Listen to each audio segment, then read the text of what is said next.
mereka Islam, tapi KTP. Begitu halnya dengan kita, mengamalkan sholat dia sah saja.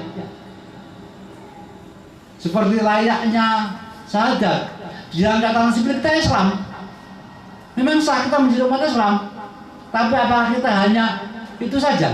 Hanya syahadat, tidak sholat, tidak puasa. Tanya lamun kita mendapat syafaat kanjeng Nabi Muhammad SAW. Seperti halnya itu, kita mengamalkan sholat dia hanya sampai lillah billah lirasul, tapi tidak lilhos. Tanya lamun mendapatkan nadrul bayi di akhirat. Di samping itu, kita juga harus melakukan prinsipnya tidak pandang bulu sebagai penghargaan kepada manusia lain. Karena apa? Beliau Mbak Yai atau Romo Yai Majid ditugasi Allah Subhanahu wa taala membina umat agar kita bisa melakukan akidah-akidah yang telah dibawa oleh Rasulullah SAW. Allah. Jadi beliau Rasulullah SAW punya akidah. Di antaranya ada pandang bulu, menghargai, menghormati orang lain, supaya mereka mendapat hidayah, supaya mereka bisa ada simpati kepada Islam. Dengan adanya simpati kepada Islam, maka Allah memberikan hidayah melalui itu. Coba kalau orang Islam menghormati orang lain, ada orang Islam, orang keras itu kafir, langsung kafir, supaya mungkin mereka mau. Karena Islam seperti itu tidak. Nanti kita, walaupun semua hak Allah, walaupun semua mereka mau tidak maunya menjadi pengawas kejabat hak Allah, tapi pasti ada lantarannya. Lantaran apa mereka mendapat hidayah? Lantaran kita melakukan marwah dia, kita melakukan jalan kehidupan dalam menelusuri kewajiban kita, langkah-langkah di dunia ini sesuai dengan akidah kanjeng Nabi. Tidak merusak marwahnya PSB. Marwah itu apa? Marwah itu kehormatan. Namanya marwah itu bisa diartikan kehormatan. Hormat. Jadi kalau kita tidak mempunyai kehormatan, maka kita akan punya harga diri di hadapan teman-teman. Apalagi di hadapan Allah. Itu yang pertama. Mengenai marwah, kehormatan, itu saya dulu pernah jauh oleh beliau. Maaf, ini cerita, saya masih kecil. Nah pada waktu itu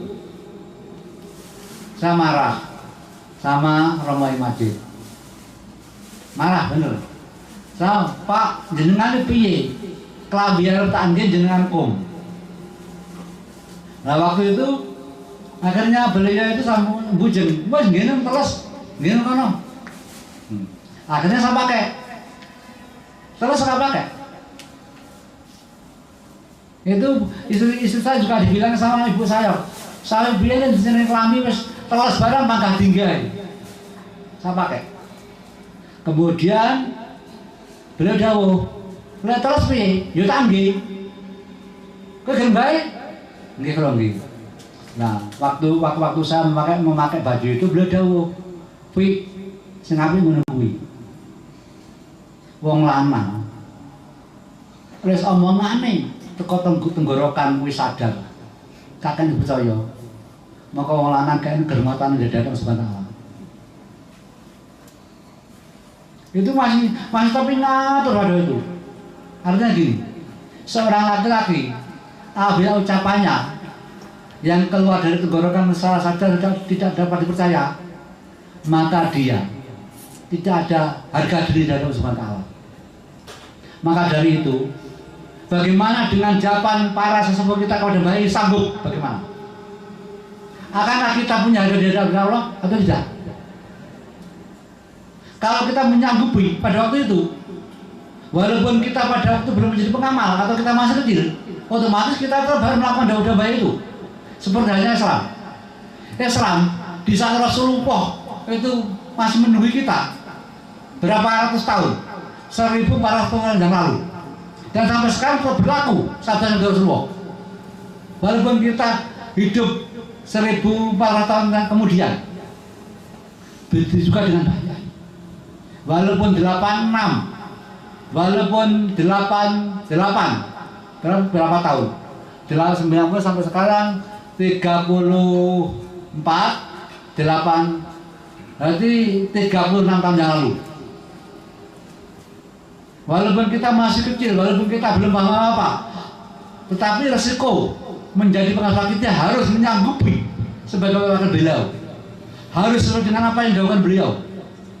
Ingat, kalau kita ingin mendapatkan bagian akhirat, kita harus konsekuensi apa yang kita jawab sanggup. Dan sekarang marilah kita koreksi diri. Bagaimana diri kita selama ini? Ya, bagaimana diri kita selama ini? Menyanggupi sebagai wakil beliau dalam hal hubungan kabul minas. Itu contoh kita di dalam pengurusan PSW. Kita juga wakil beliau secara langsung, tangan-tangan beliau secara langsung. Karena pengurus sebagai kaki tangan daripada lembaga yang telah ditaklif beliau, yang telah diciptakan beliau. Kita langsung kaki tangan beliau. Kalau pengawal yang tidak bisa mengurus hanya wakil-wakil, tapi tidak langsung, tidak menjadi tangan-tangan beliau. Tapi yang sebagai pengurus itu di samping pengamal, yang wakil beliau juga sebagai tangan-tangan langsung beliau. Terus bagaimana menjaga marwah PSW itu sendiri? Tentunya kita harus melakukan apa yang dikehendaki beliau. Di antaranya ada beberapa hal. Yang pertama,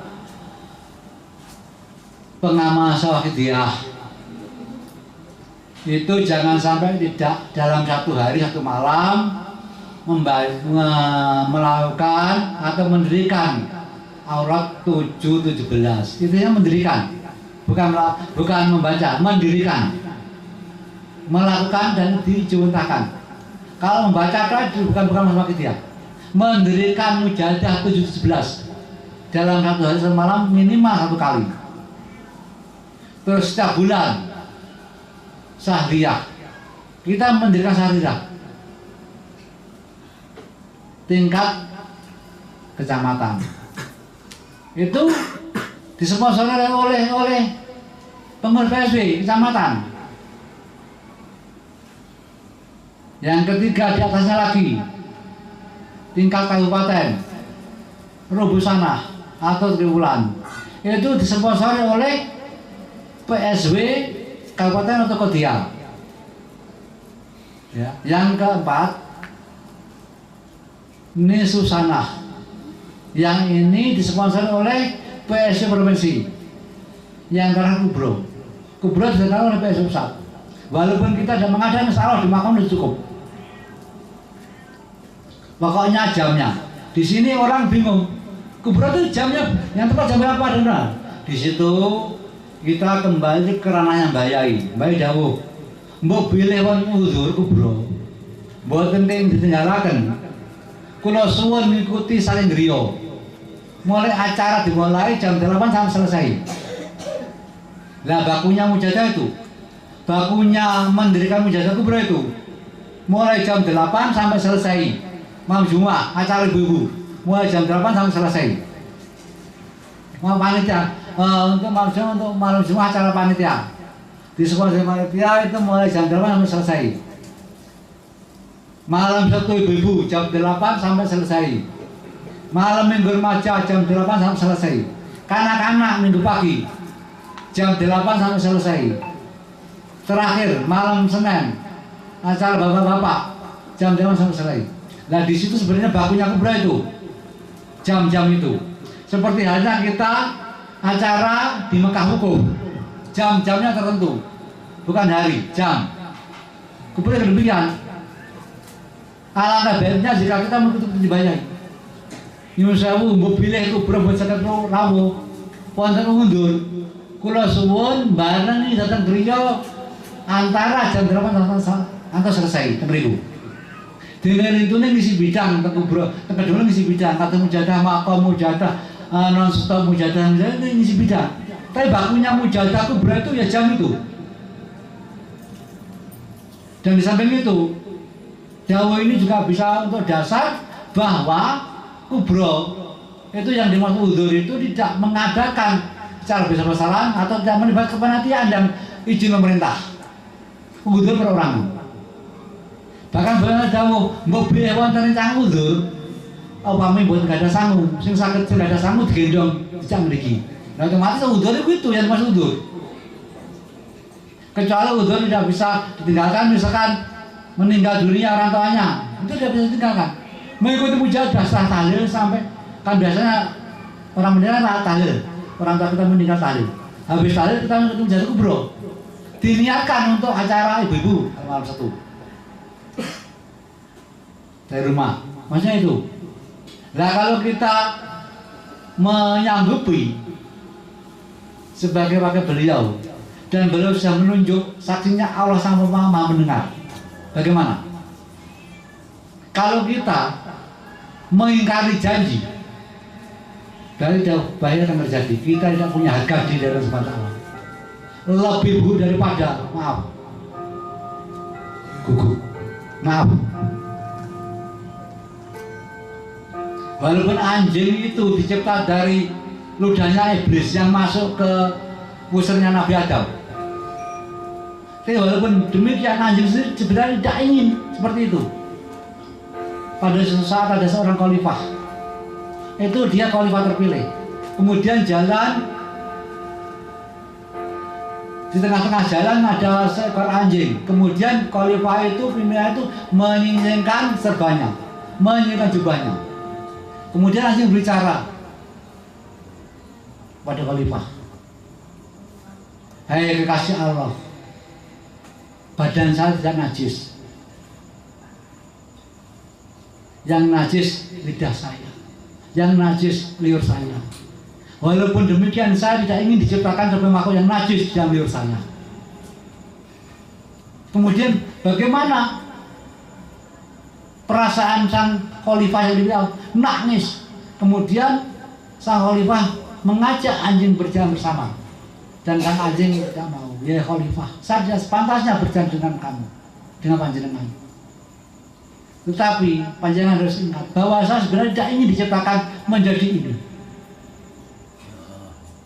Anjing seperti itu. Apalagi kita manusia yang punya akal, dibekali ilmu, dibekali keimanan. Marilah kita introspeksi diri.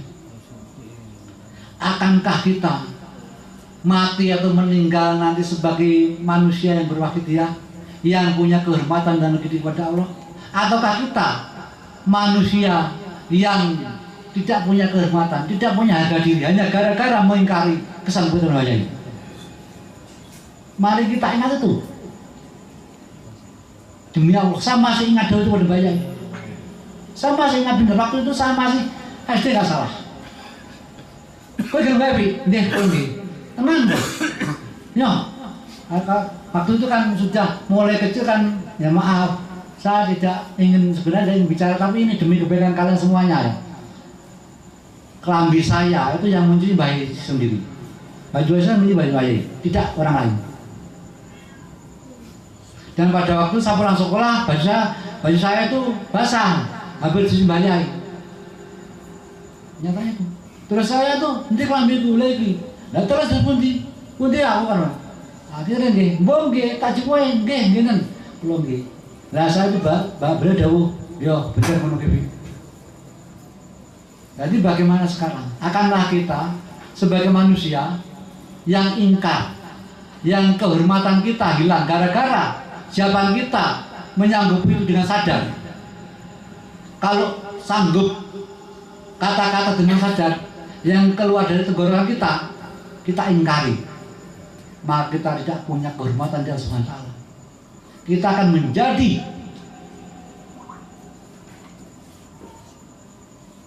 banci iblis neraka. Anjing iblis. Sehubungan dengan itu, di dalam Quran itu dijauhkan. Hei wong kang duwe iman, selametno awakmu, selametno ahli warismu, anak bojomu saka geni neraka sing bahane saka